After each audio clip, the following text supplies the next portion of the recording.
తాకలేదే. పొరం ఇట్లా తొండి చేస్తే నేను ఆడను.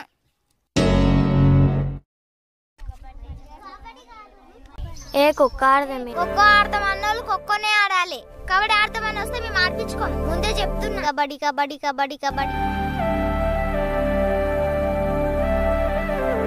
స్నేహ అటు ఆకు దూరం పో.